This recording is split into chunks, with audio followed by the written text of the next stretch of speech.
Hello and welcome again to Red Gaming Tech for yet more daily gaming news with myself, Amata.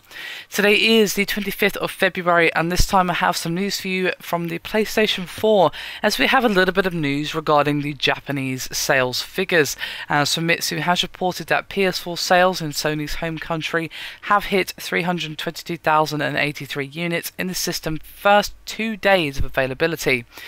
Now, just to give you a little bit of comparison, 81,639 PS3 units were sold in the same period back in November 2006. So it's pretty safe to say that the launch of the PS4 has smashed and then trampled on the sales of the PS3 within the same period. Now, there have been a few question marks as well, regarding Sony's decision to actually delay their console so heavily in their home country.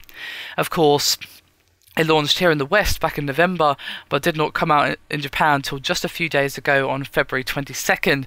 Now, this move was basically to ensure that the company would not give the Xbox One a head start in key territories in the next-gen race, and also gave studios time to develop PS4 software which would be specifically catered to the Japanese market.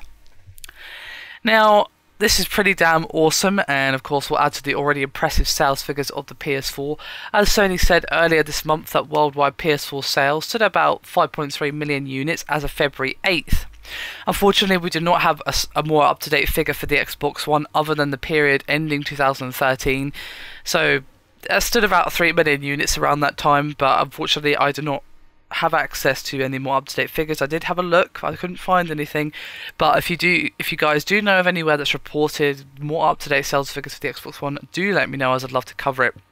But still, that gives you a rough idea. I'd say if you add another million onto the Xbox One, just to be fair, you kind of get an idea. Of course, I'm just pulling that out of the air. It could be 3 million for all I know.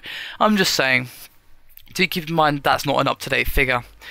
Now, what is pretty damn cool is that the PS4 is actually pretty damn cheap compared to how expensive it is over here.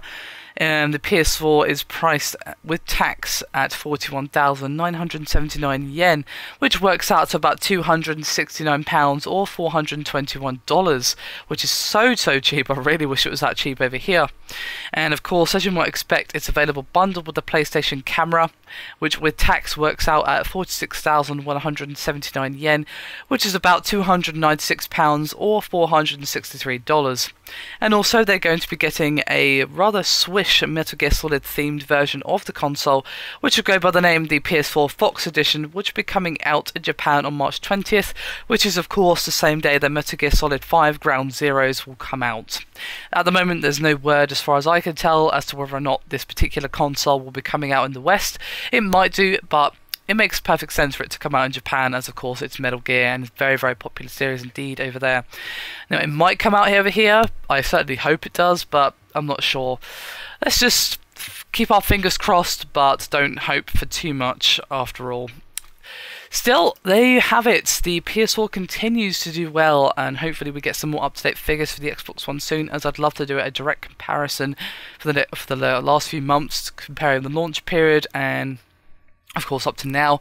What would be nice is some sales figures after we're out of the dead period of gaming, that is January to February. Of course, we have games finally coming out. We had Thief release yesterday, or today I believe actually, and then of course we've got Titanfall coming out in a few weeks time, and then we're going to finally move out of the dead period of gaming and actually get some games coming out. So it would be nice to get some sales figures for, like, say let's say start of May, end of May kind of time, and then we could do a proper comparison of the launch window and see who's slightly ahead in the race. As I've said previously, the race is very close indeed for both Microsoft and Sony. Anyway, that is me done for this video. Hope you've enjoyed it. Thank you very much for watching, and I'll see you next time.